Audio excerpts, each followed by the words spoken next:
तो स्टूडेंट्स, आज से हम लोग 11th क्लास का कुछ चैप्टर पढ़ेंगे। जैसे बहुत उसमें चैप्टर है जो जिसका नाम आप लोग सुने हैं, पढ़े भी हैं, लेकिन 11th क्लास में उसका नाम कुछ चेंज कर दिया है। तो वैसे वैसे चैप्टर को आज से हम लोग पढ़ेंगे 11th क्लास में। वैसे सभी छात्र जो मैट्रिक का एग्जाम दे दिए हैं, रिजल्ट का वेट कर रहे हैं, वैसे सभी स्टूडेंट्स मैथ पढ़ने के लिए हमारे YouTube चैनल पे जाइए और सब्सक्राइब कीजिए। फिर सब्सक्राइब करने के बाद टोटल वीडियो आपके पास पहुंच जाएगा। तो आज से हम लोग 11th क्लास का मैथ पढ़ेंगे। इसमें ये होगा कि बिहार बोर्ड और CBSE दोनों बोर्ड के स्टूडेंट्स अपनी पढ़ाई को कर सकते हैं, क्योंकि ये जो होगा ये इंग्लिश और हिंदी दोनों में होगा।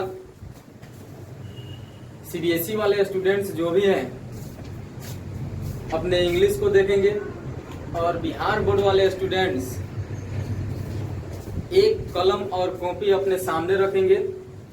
हिंदी हम बोलेंगे, अपने कॉपी पर लिख लेंगे।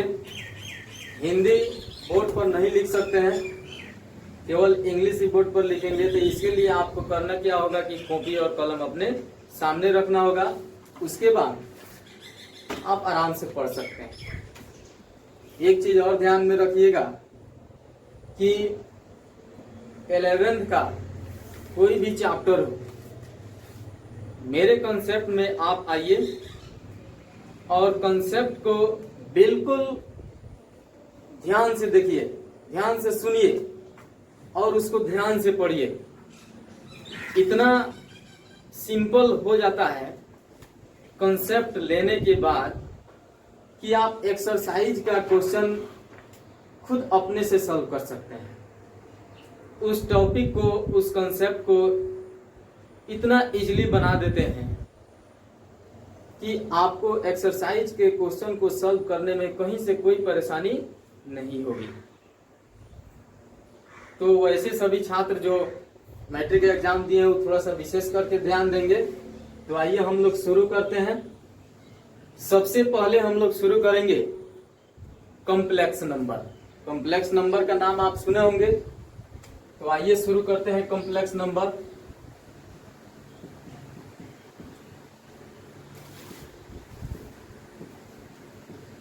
ये देखिए कॉम्प्लेक्स नंबर। इस कॉम्प्लेक्स नंबर का हिंदी होता है सम्मिश्र संख्या।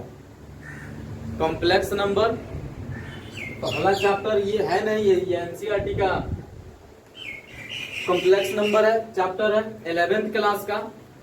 तो ऊपर हम लिख भी देते हैं।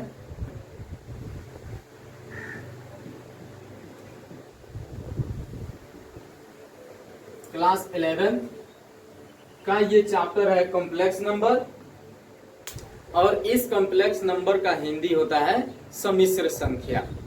अब सम्मिश्र कहने से आप खुद अपने माइंड में थोड़ा सा थिंकिंग कीजिए कि सम्मिश्र का मतलब क्या होता है। सम्मिश्र का मतलब होता है कि सबको एक साथ मिलाना। अब सब में कौन कौन आ जाएगा आपका? उसमें नेशनल नंबर, रेशनल नंबर आ जाएगा, नहीं सॉरी रेशनल नंबर नहीं, नेचुरल नंबर आ जाएगा, होल नंबर आ जाएगा, इंटीजर्स आ जाएगा, डेसिमल भी आ जाएगा, इवन आ जाएगा, ऑड आ जाएगा, प्राइम नंबर आ जाएगा, फिर कंपोजिट नंबर आएगा। ये सब रियल नंबर का पार्ट है। हम आपको चार्ट बनाकर बारी बारी से सबको बता रहे हैं। तो हिंदी में जैसे प्राकृत संख्या हो गया, पूर्ण संख्या हो गया, पूर्णांक हो गया, आपको सम संख्या हो गया, विषम संख्या हो गया, अभाज्य संख्या हो गया, संयुक्त संख्या हो गया। ये सब आप बहुत पहले ही पढ़ चुके हैं। तो इसके बारे में हम लोग डिटेल्स यहाँ नहीं पढ़ेंगे, क्योंकि इसका डिटेल्स आप लोग बहुत पहले पढ़ चुके हैं। बस उसके बारे में हम आपको याद दिला देंगे कि हाँ कौन संख्या क्या होता है। तो आइए देखते हैं। सबसे पहले हम कॉम्प्लेक्स नंबर जो है ये दो पार्ट में होता है, एक होता है रियल पार्ट और दूसरा होता है इमेजिनरी पार्ट। आप सुने होंगे कि बहुत सारा ऐसा काम है जो रियली प्रैक्टिकली होता है और बहुत सारा ऐसा काम है जैसे हम लोग स्वप्न देखते हैं, उसके बाद भगवान को याद करते हैं। इस तरह की जो हमारी सारे कामें हैं ये सब इमेजिनरी पार्ट में आते हैं, यानी जो काल्पनिक है, जिसको हम देख नहीं सकते हैं, प्रैक्टिकली यूज नहीं कर सकते हैं, ये सब इमेजिनरी पार्ट में आएगा।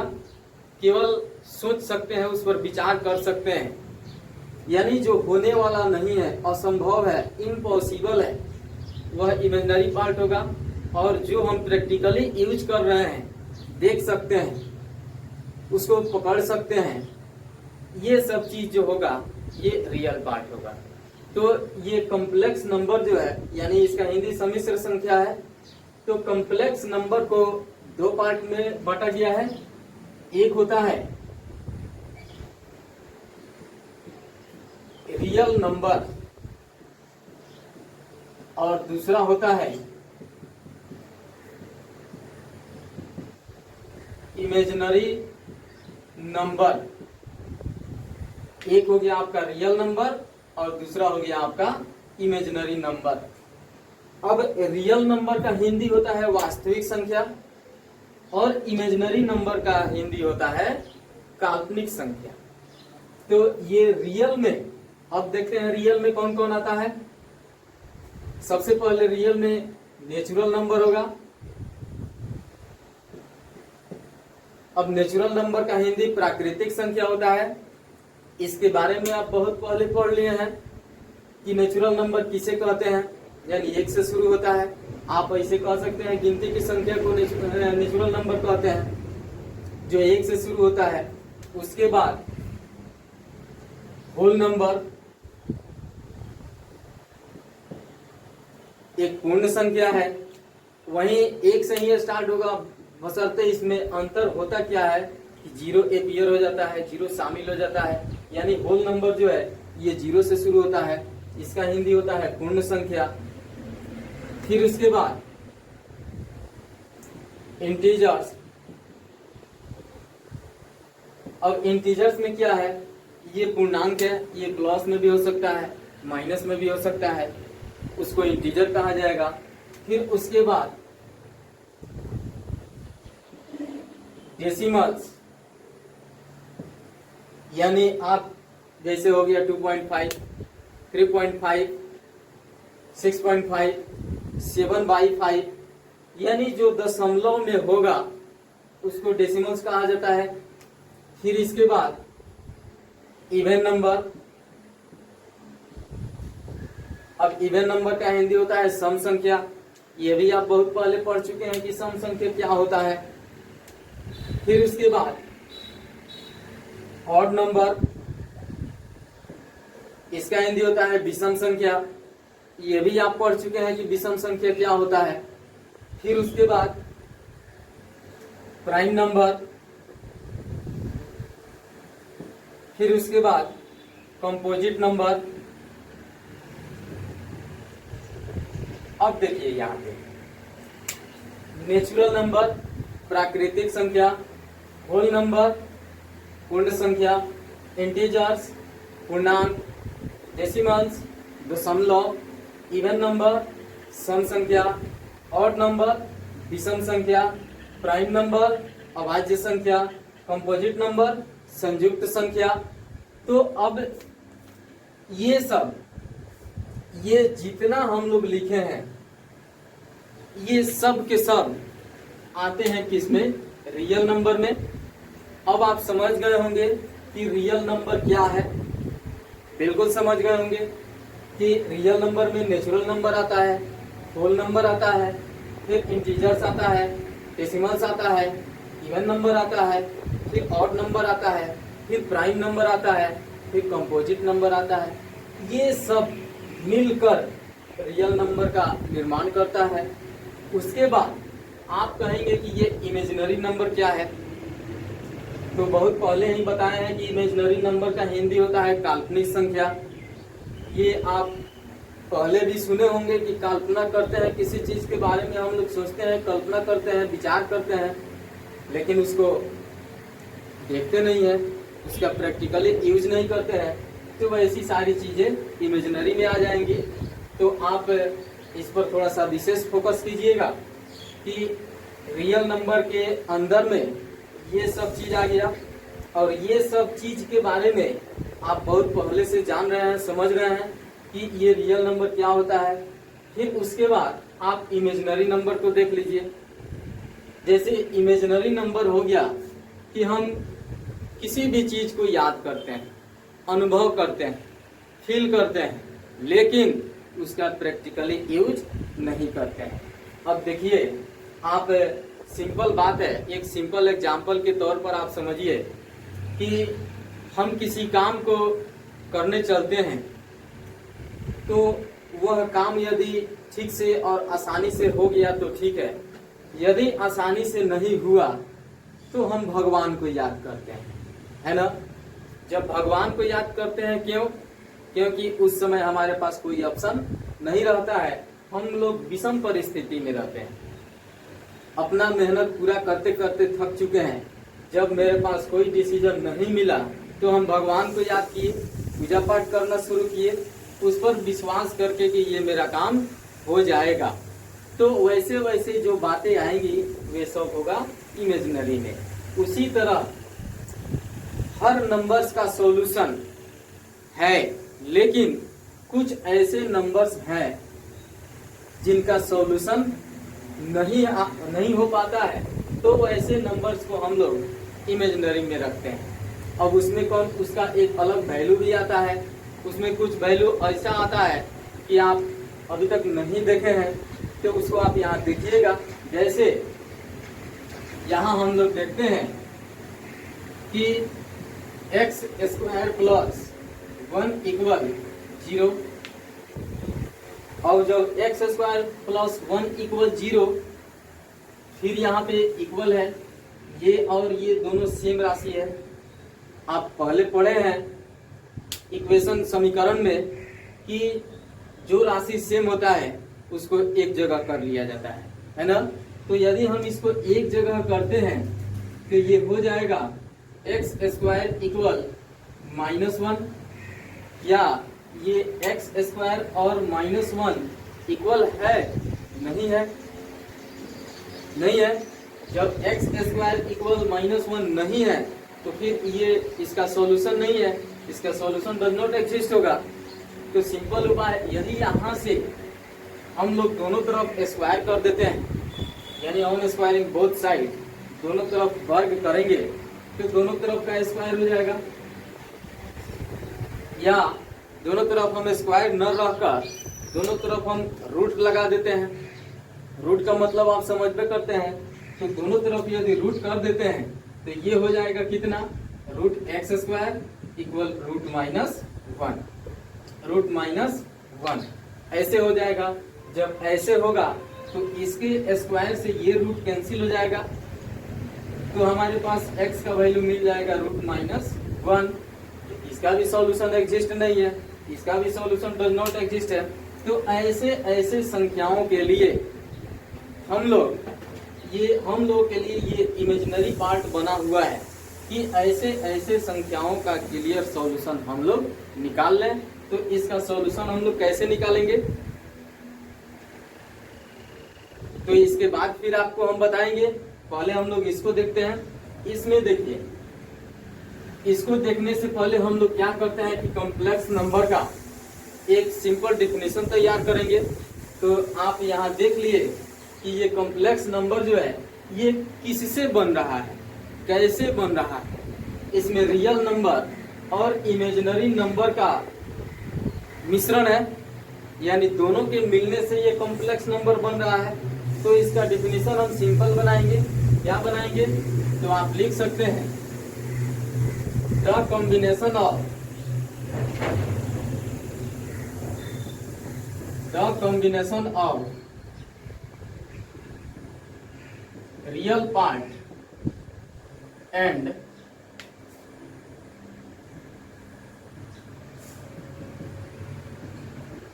imaginary part, the combination of real part and imaginary part are called complex number, are called complex number। बिल्कुल सिंपल डेफिनेशन है, क्योंकि रियल नंबर और इमेजिनरी नंबर के ये कॉम्बिनेशन से ही हम लोग का कॉम्प्लेक्स नंबर तैयार हो रहा है। तो सिंपल डेफिनेशन है कि the combination of real part and imaginary part are called complex number. हम यहाँ पे रियल पार्ट नहीं, यहाँ पे रियल नंबर लिखेंगे। Real number and imaginary number are called complex number, यानी ये दोनों नंबर का कॉम्बिनेशन हम लोग का कॉम्प्लेक्स नंबर कहलाएगा।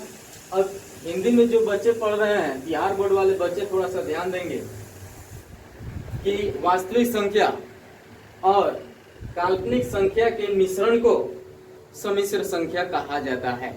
यानी वास्तविक संख्या और काल्पनिक संख्या के मिश्रण को सम्मिश्र संख्या कहा जाता है। The combination of real number and imaginary number are called complex number. अब देखिए, इसको पहचानने के लिए, इसको सोचने के लिए, समझने के लिए, देखने के लिए, प्रैक्टिकली यूज करने के लिए एक लेटर से डिनोट किया जाता है, इंडिकेट किया जाता है। वह लेटर है क्या? तो यहाँ लिखेंगे it is denoted by, it is denoted by Z, it is denoted by Z. यानी कॉम्प्लेक्स नंबर को किस चीज से डिनोट किया जाता है? तो जेड से। ठीक है, अभी हम लोग तत्काल में यही आप लोग समझिए। क्या समझेंगे? कॉम्प्लेक्स नंबर का डेफिनेशन। और कॉम्प्लेक्स नंबर का दो पार्ट होता है, एक होता है रियल नंबर, दूसरा होता है इमेजिनरी नंबर।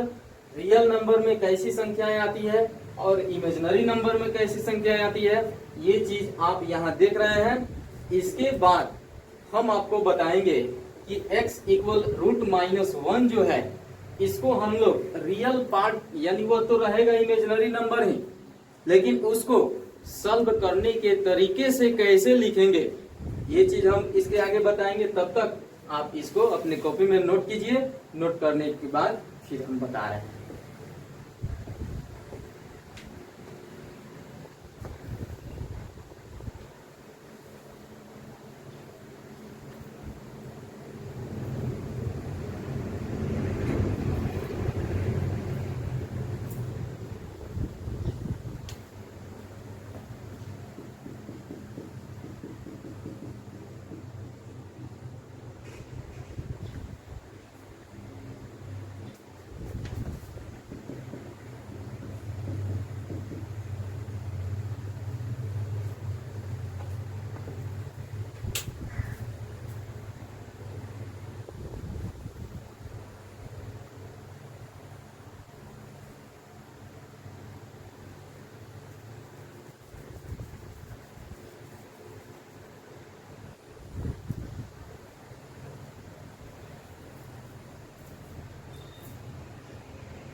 हो गया।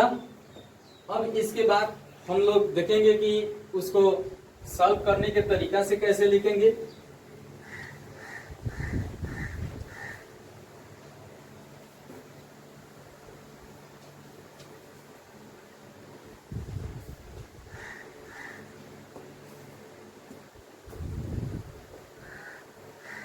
तो आइए अब हम देखते हैं। सबसे पहले तो ये जो आप कॉम्प्लेक्स नंबर का डेफिनेशन सीखे, ये सीख लिए। कॉम्प्लेक्स नंबर का दो पार्ट होता है, एक रियल नंबर, दूसरा का इमेजिनरी नंबर। रियल नंबर में कौन कौन आते हैं, फिर इमेजिनरी नंबर में क्या होता है, ये सब आप सीख लिए।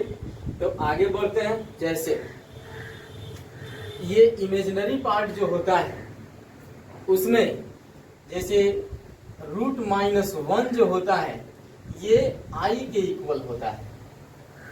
किसके इक्वल होता है? आई के इक्वल होता है, यानी i means root minus one. I means root minus one.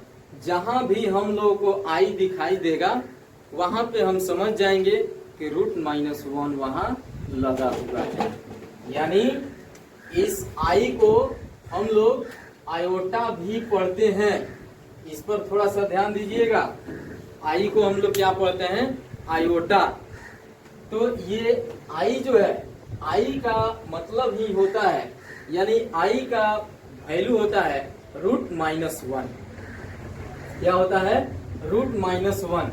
ये जो हम लोग को इमेजिनरी पार्ट में आई दिखाई दे रहा था, यानी रूट माइनस वन दिखाई दे रहा था, इसका मतलब ये है कि वह जो है वह उसका मतलब आई होता है। और आई को पढ़ा जाता है आयोटा। क्या पढ़ा जाता है? आयोटा। तो और आयोटा का वैल्यू कितना होता है? तो रूट माइनस वन। तो रूट माइनस वन किसके बराबर होता है? तो आई के। और आई का वैल्यू कितना होता है? तो रूट माइनस वन। इस आई को ही आयोटा कहा जाता है और आयोटा का वैल्यू होता है रूट माइनस वन। ठीक है, जैसे हम लोग यहाँ पे एग्जाम्पल में लेते हैं माइनस रूट थ्री। तो माइनस रूट थ्री का मतलब ये हुआ 3 आयोटा। अब इसमें ये वन तो सभी नंबर्स में मल्टीप्लाई के रूप में रहता है, अपीयर रहता है। और रूट माइनस जो है, ये यहाँ पे देख रहे हैं आप कि आई का मतलब ही होता है रूट माइनस वन। तो यहाँ रूट और माइनस भी है और वन 3 में मल्टीप्लाई के रूप में है। तो इस रूट माइनस वन को बाहर निकालेंगे तो वह आई के इक्वल होगा, यानी इसका मतलब होगा 3 आयोटा। फिर उसके बाद यदि आप रूट माइनस 5 लिखते हैं तो ये होगा 5 आयोटा। यदि आप रूट माइनस 13 लिखते हैं तो इसका मतलब होगा 13 आयोटा। यदि आप रूट 222 लिखते हैं माइनस रूट 222 तो इसका मतलब हुआ कि 222 आयोटा। आप हजारों करोड़ों अरबों खरबों में लिखिएगा और उसमें रूट माइनस वन होगा तो वह उसमें स्पष्ट है कि रूट माइनस वन को हम बाहर निकालेंगे और उसके जगह पे आयोटा लिखेंगे। तो ये सब हो जाएगा इमेजिनरी पार्ट। ठीक है, और जिसमें वैसे नंबर्स में जिसमें आयोटा नहीं लगा हुआ है वह होगा हम लोग का रियल पार्ट। यानी हम एक एग्जांपल लेते हैं कि अभी आप लोगों को बताया है कॉम्प्लेक्स नंबर को किस चीज से डिनोट किया जाता है? तो जेड से। तो जेड इक्वल हम एक एग्जांपल लेते हैं ए प्लस आयोटा बी या बी आयोटा। ठीक है, अब ये जो जेड प्लस ए प्लस आयोटा बी है या बी आयोटा है, हम लोग आयोटा को पहले भी लिख सकते हैं, बाद में भी लिख सकते हैं। तो ये जेड बराबर ए प्लस बी आयोटा जो है, हम लोग ये जेड के बारे में जाने कि जेड क्या है? एक कॉम्प्लेक्स नंबर है और ये जेड के इक्वल में दिया है ए प्लस बी आयोटा। हमसे यदि कहीं क्वेश्चन में पूछ दे कि रियल पार्ट और इमेजिनरी पार्ट को चूज करें, सिलेक्ट करें, तो कैसे जानेंगे? जिस नंबर्स में आयोटा से मल्टीप्लाई किया गया है वह पार्ट हम लोग का हो जाएगा इमेजिनरी पार्ट, और जिस पार्ट में यानी जिस नंबर में आयोटा नहीं है, सिंगल नंबर है, तो उस पार्ट को कहा जाएगा रियल पार्ट। तो जैसे यहाँ पे आपको दिखाई दे दिया, यहाँ पे रियल पार्ट अब क्या हो जाएगा? ए, और ये जो बी आयोटा है ये हो जाएगा इमेजिनरी पार्ट। अब आप समझ गए होंगे कि कॉम्प्लेक्स नंबर के इक्वल में यदि कोई एग्जांपल दिया है, कोई क्वेश्चन दिया है और उसमें कह रहा है कि चूज करना है रियल पार्ट और इमेजिनरी पार्ट को, तो इसमें जिसमें आयोटा लगा हुआ है वह पार्ट हम लोग का हो जाएगा इमेजिनरी पार्ट यानी काल्पनिक, और जिसमें आयोटा नहीं लगा हुआ है वह हो जाएगा रियल पार्ट। इस तरह से बहुत सारा एग्जाम्पल होगा। जैसे यहाँ जेड इक्वल हो जाए -3 प्लस 2 आयोटा, तो ये हो जाएगा हम लोग का रियल पार्ट, रियल जेड और ये हो जाएगा हम लोग का रियल इमेजिनरी।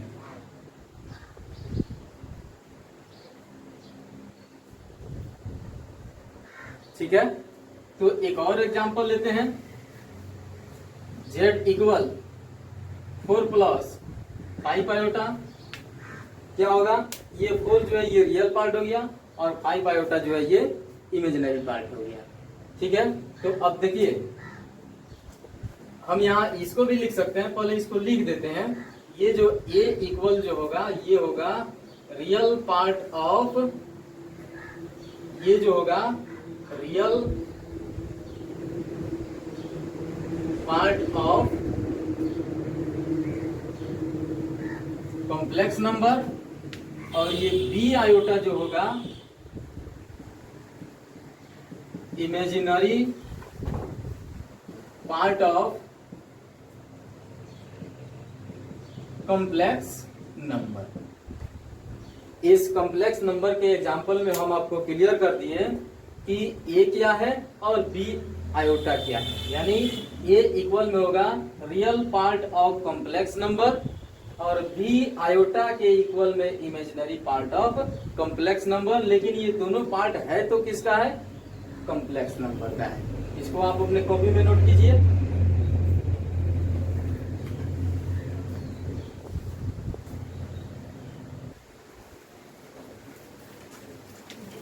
तो ये आप लिख लिए।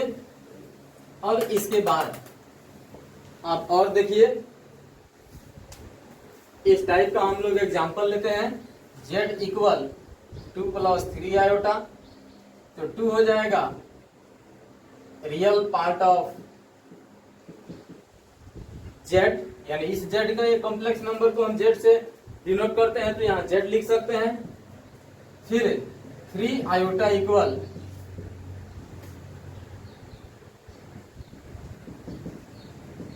Imaginary part of z। ठीक है, यानी 2 जो है ये रियल नंबर हो गया और 3 आयोटा जो है ये इमेजिनरी नंबर हो गया। इस पर बहुत सारा एग्जांपल है। -5 प्लस 7 आयोटा, तो ये हो जाएगा रियल पार्ट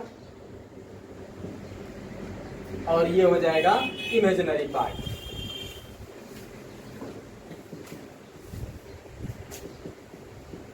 ठीक है, इस पर बहुत सारा एग्जांपल। अब जितना भी क्वेश्चन आएगा और आपसे कहेगा कि इस क्वेश्चन में यानी इस कॉम्प्लेक्स नंबर में आप रियल पार्ट और इमेजिनरी पार्ट को सिलेक्ट करें, चूज करें, तो आप देख लीजिएगा। यहाँ जैसे एक और एग्जांपल देते हैं। z इक्वल -4 प्लस 7 आयोटा, तो यहाँ लिखिएगा आप -4 equal real part of z और 7 आयोटा इक्वल इमेजिनरी